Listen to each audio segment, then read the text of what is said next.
Hello everyone, welcome to my channel. My name is Rashi and in this video we are going to solve square root of x minus 1 y plus 2 is equals to 7 and we have to find the value of x and y. So let's start with the today's video solution.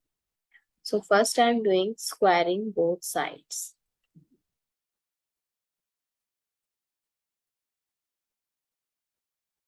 So this is square root of x minus 1 y plus 2 is equals to 7 whole square and this square.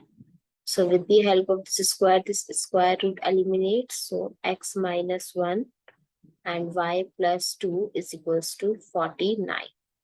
So 49 is 7 times 7. So case 1 is when x minus 1 is equals to 7. So the value of x is 7. This minus 1 goes to other side, plus 1, x is equals to 8. And case second,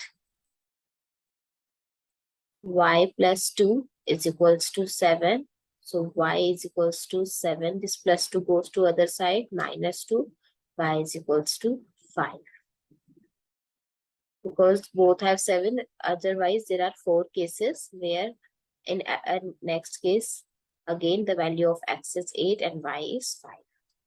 I hope it's clear and easy to solve. If you find it useful, please give a thumbs up and do subscribe to my channel.